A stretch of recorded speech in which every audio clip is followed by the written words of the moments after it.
74 base আছে বিডিআরে, 75 base আছে, 76 বেসের একজন সৈনিকও কি বাংলাদেশে চাকরি করার মনোমানসিকতা বা চাকরি করার অধিকার নাই? বিজিবির নাম মুছে দিয়ে রাইফেলস নামকরণের মাধ্যমে এখানে তারা বহিষ্কার পত্রে লিখেছে তারা ভবিষ্যতে ভালো সৈনিক হওয়ার কোনো সম্ভাবনা নাই। আপনারা কি করে জানেন 516 জন সৈনিক ভালো হওয়ার সম্ভাবনা নাই?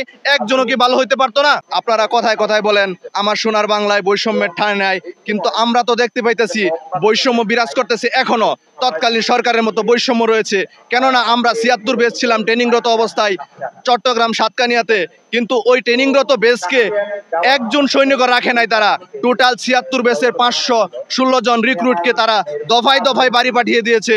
74 বেস আছে বিডিআরে, 75 বেস আছে, 76 বেসের একজন সৈনিকও কি বাংলাদেশে চাকরি করার মনোমানসিকতা বা চাকরি করার অধিকার নাই?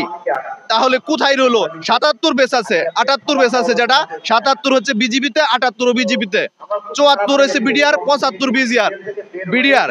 কিন্তু 76 বেসটা কোথায় গেল? 76 বেসের সৈনিকদেরকে বাড়িতে পাঠানো হয়েছে, এখানে তারা বহিষ্কার পত্রে লিখেছে তারা ভবিষ্যতে ভালো সৈনিক হওয়ার কোনো সম্ভাবনা নাই। আপনারা কি করে জানেন 516 জন সৈনিক ভালো হওয়ার সম্ভাবনা নাই? একজনও কি ভালো হইতে পারতো না? টোটাল বেস কোন আকারে কোন আইন বলে ওইখানে কমান্ড্যান্ট সাহেব বাদ করলো, এটা আমার বুঝে আসে না।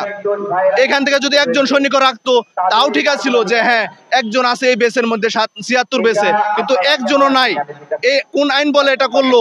এই জন্য আমার দাবি যে যদি আমার সোনার বাংলায় বৈষম্যের যদি কোনো স্থান নাই থাকে, তাহলে এই তৎকালীন বিডিআর এর যা রাইফেলসের 76 বেসকে নির্বাহী আদেশের মাধ্যমে পুনরায় নিয়োগ দিয়ে বিজিবির নাম মুছে দিয়ে রাইফেলস নামকরণের মাধ্যমে বাংলাদেশের সুযোগ করে দেওয়ার জন্য 76 বেসের নবীন সৈনিকদের কাজ করার সুযোগ করে দেওয়ার জন্য উদাত্ত আহ্বান জানাবো। আপনাদের নিয়োগ প্রক্রিয়াটা কি ছিল? যে যতজন নিয়োগ দেওয়া হয়েছিল বলা হচ্ছে যে ওই ফিট না বা তারা ভালো ট্রেনিং নিতে পারবে না, নিয়োগ প্রক্রিয়াটাই কি কোনো নিয়োগ প্রক্রিয়া কোনো গড়বড় ছিল না। 2008 সালে তত্ত্বাবধায়ক সরকারের আমলে আমরা নিয়োগ ছিলাম, এই জন্য মূলত তৎকালীন ফ্যাসিস্ট সরকার তত্ত্বাবধায়ক সরকার আমলে নিয়োগকৃত লোকদেরকে তাদের বাহিনী থেকে মূল উপড়ে ফেলার জন্য তারা মূলত এই পরিকল্পনার মাধ্যমে এদেরকে যে ভবিষ্যতে এই বিচার রাখবো না, এই জন্য তারা মূলত এই 76 বেসকে বাতিল করে দিয়েছে, টোটাল ব্যান করে দিয়েছে। আমাদের দাবি আমাদেরকে চাকরিতে পুনর্বহাল করা হোক, সেই 2009 সাল থেকে আমাদেরকে বেতন ভাতার মাধ্যমে পুনর্বহাল করা হোক।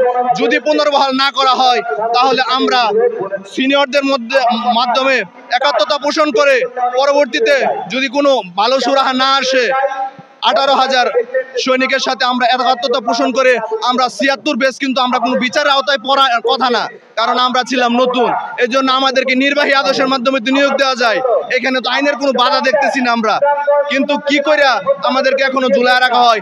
আমাদের ব্যাপারটা বারবার হাইড করা হইতেছে, 76 বেসের কোনো আওয়াজ নাই, কথা নাই।